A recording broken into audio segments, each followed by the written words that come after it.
LVM?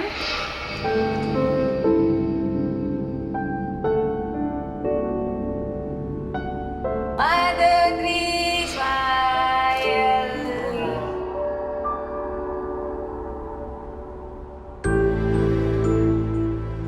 Sige na, kaya ako nga binili dito para sa'yo.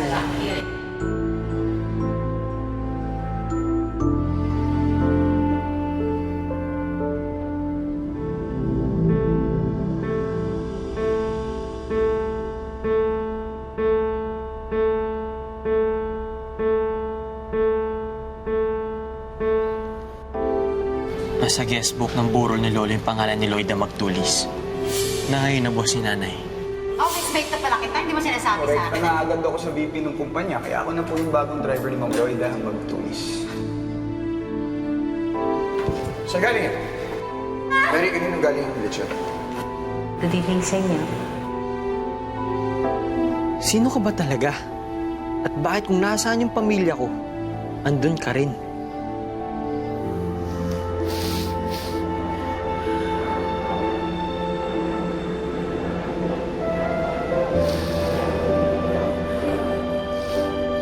Aling Elena! Kanina ko pa kayo hinahanap eh. Bibigay ko sana tong invitation po para sa exhibit ko. Ito po.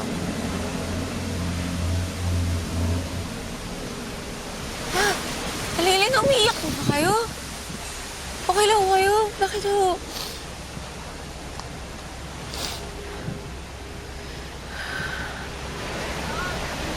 Bakit po? Dito sa lugar na to. Dito ko huling nakasama yung anak ko bago ko siya ipamigay. Kaya bumabalik-balik ako dito. Dahil sa tuwing sisipo ng hangin, para ko naririnig ang boses ng anak ko. Bakit niyo po ba siya ipinamigay? Eh, mukha naman po mahal na mahal niya siya. Bata pa kasi ako noon, Betty. Napakarami kong pangarap at gustong marating sa buhay. Pero nagsisisi na ako ngayon.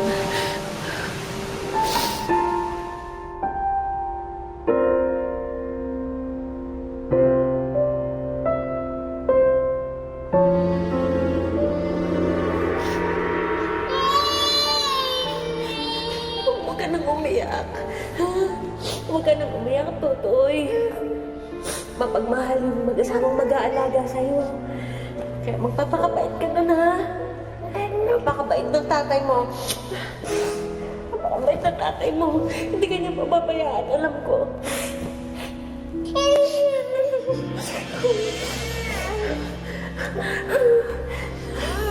Oo, ayun, oh, oh.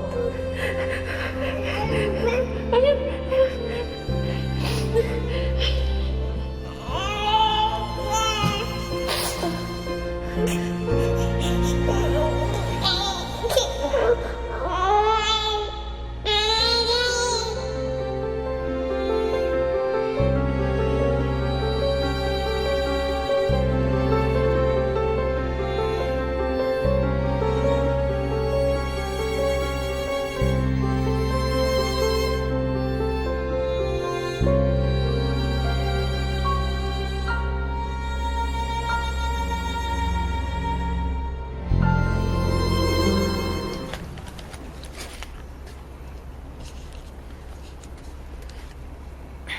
Asawa ko nung nasa Italy ka ba, meron ka bang mga nakikilalang real estate agents doon?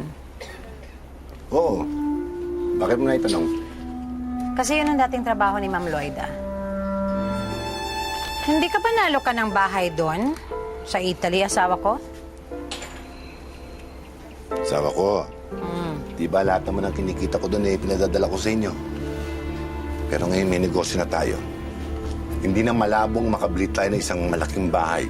Sakto lang sa pamilya natin. Kakayanin ba natin yun sa kinikita natin ngayon? Bakit naman hindi? Alam mo, may kwento ako sa'yo. May kakilala ako sa Italy, si Mang Mario. Alam mo Mario. bang tato-tato na yung bahay niya ngayon?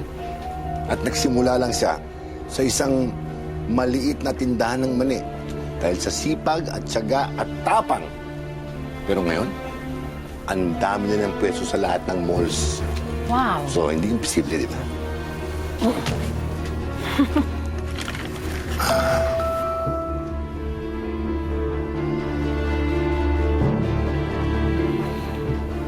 Asawa ko. Hmm. Sino yan? Asawa ko, pwede ba kitang iwan sandali? Bakit? Saan ka pupunta? Kasi ito si Mang Arturo. Pinadadaanan niya yung bayad. Pabalik ako kagad, ha? O sige, lumarga ka na. Magsasara na rin ako dito. Okay, listahan mo na dyan. Ano? Ito. Sige. Sandali lang ako sa Sige, ko. sige. Sige, ingat ka. Sige.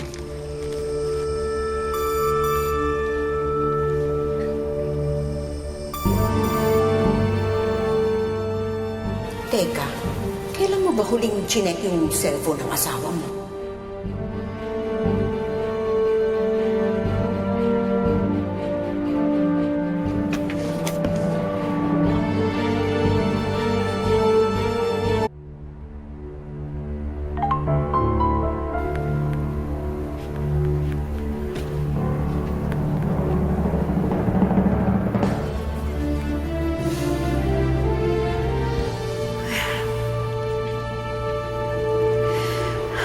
Salamat naman. Wala dito yung number ni Ma'am Lloyda. So, ibig sabihin, may nagsisinungaling ang asawa ko. Sasabi siya ng totoo. Teka muna, Mars, may tatanong lang ako sa'yo. Paano kung maging iba ending ng pag-iimbestiga mo? Paano kung may makita ka dyan sa cellphone ng asawa mo? Nako, matakot silang dalawa. Lalong-lalo na yan si Fernan. Talaga? Kung wala naman siyang kasalanan. Mars, hindi pwede yun. Ang pagkakaroon ng isang kabit, hindi aksidente yun. Desisyon mo yun. Nagsinungaling ka, nagtago ka dahil may ginagawa kang mali. Kaya yung Fernan na yan, pa nagkamali yan, hindi ko siya mapapatawad.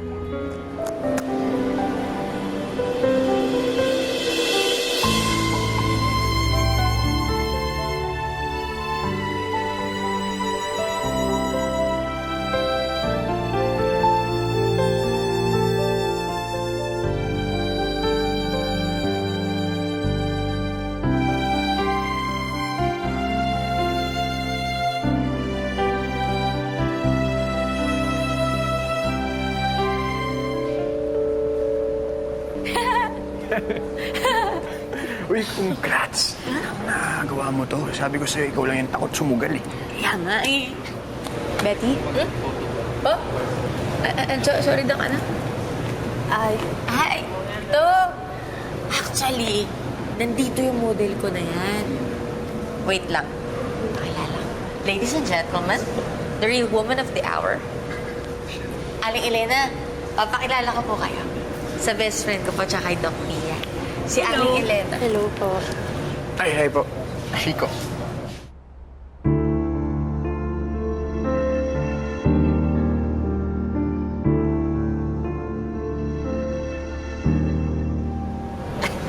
Sorry. Natutuwa lang ako na makilala ka. Uy.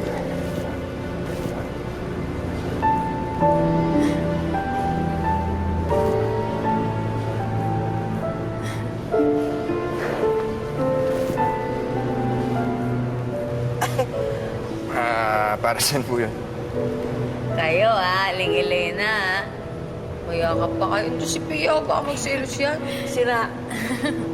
Wala akong hilig sa bata. Na-excite lang ako talaga na mamit kita. Hayaan niyo lang po. Ito talaga yung best friend ko. Medyo corny. Eh, ano ka pa? Salamat nga pala at pinilit mo si Betty na gawin tong exhibit na to, ha? Hindi mo siya pinilit. Ay, wala lahat ito.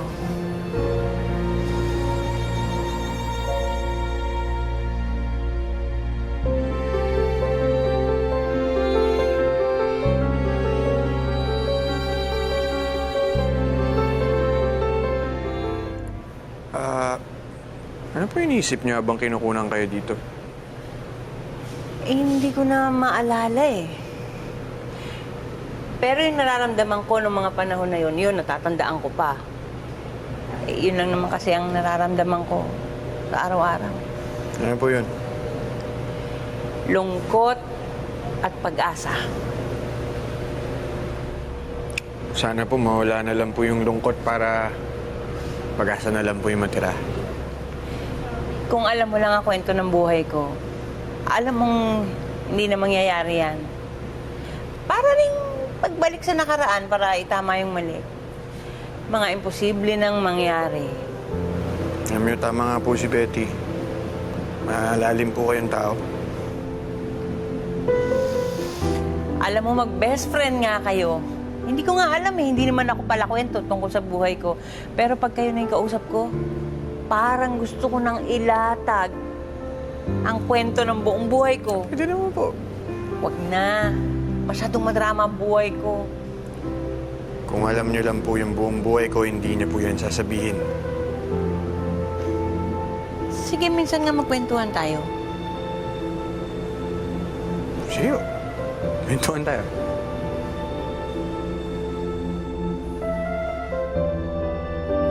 Properties talaga.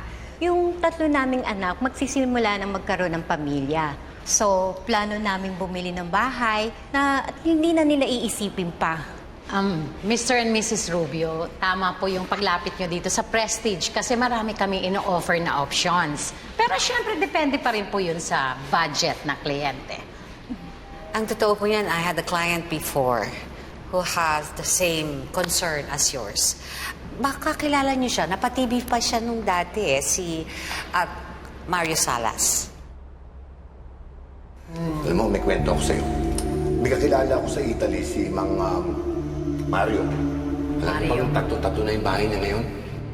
Former OFW. Tapos naging kaibigan ko siya sa Italy. At nagsimula lang siya sa isang maliit na tindahan ng mani. May-ari siya ng napakaraming kiosk sa mall. Nagtitinda lang ng mani. Right. Ang swerte naman niya sa negosyo. Pero actually, hindi ko naniniwala sa swerte yun. Eh, baka naman matagal na silang magkakilala. Nakilala lang ni Fernan yung boss ko dahil nga sa akin, ako nagpakilala sa kanya. Asawa ko kasi nung birthday mo, parang ang kaswal-kaswal niya sa'yo. Parang close-close yun sa isa't isa. Parang ang tagal-tagal niya na magkakilala. Hindi kami magkakilala ni Ma'am Lloyda. Lloyda. If you want, we can actually go to the site and then you can marvel at the grandeur of the house.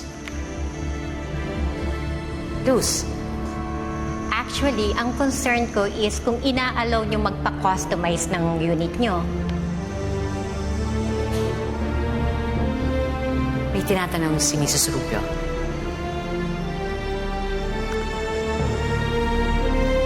Luz.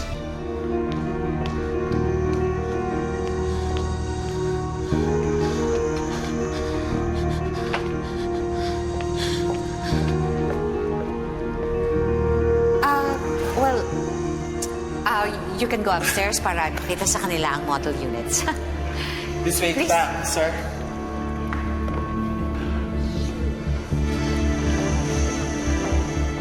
Pero ang tagal mo na nagsasama ni Fernan, di ba? Kung merong kakaiba dyan sa asawa mo, ikaw ang unang makakapansin. Namiss ko lang yun. Love of my life. Yung asawa mo ba? OFW din? I'm talking about somebody else. Minahal ko siya ng higit pa sa kung ano o sino. 60th birthday ng asawa mo, kaya dapat ipaghanda mo. Ma'am, paano niyo po nalaman? Eh, hindi naman po namin nasabi sa inyo na 60th birthday ng asawa ko. Sino yung kausap mo? Si Boss Lloyda mo, tatawag na lang daw siya ulit. Sinabi ko naliligo ka eh. Tumawag kasi ako sa'yo kagabi. Eh, ngayon yung seminar. Hindi ba sinabi ng asawa mo? Ay, asawa ko si Paring Lloyd kanina patawag ng tawag. Sinagot ko na baka importante. Baka napindot lang yan. Asawa ko, sino yung kausap mo? Si Paring Loy, nag-iaya na naman uminom eh. Di ba kayo nagsasawa sa isa't isa? bukas makalawa, wala na rin to. Kung sa Italy ako pinapahiran to ng Italianament okay na ulit Nabalitaan ko kasi yung nangyari sa asawa mo. Meron ako ditong Italianament if you want. Kakaiba talaga yung boss niyo, no? Pati si tatay na di niya empleyado, damay sa kabahita niya. Basta kung saan may OFW, pinapadala siya. Kaya mabilis na na-promote sa posisyon yan si LBM Kasi magaling kumabit sa OFW. Kumabit?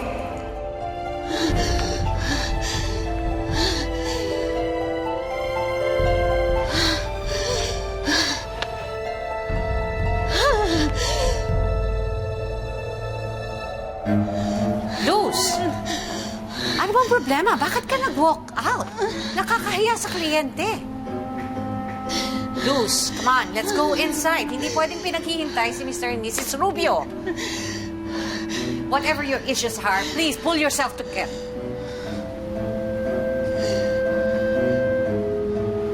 O naman problema mo? Please? Come on, hindi yan ang tinuro namin sa'yo.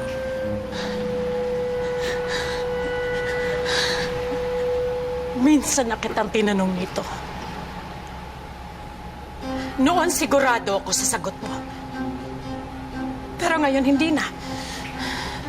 Luz, please, let's stop this nonsense. Huwag mo ako mo nonsense! Sagutin mo ang tanong ko. Matagal mo na bang kilala si Fernan?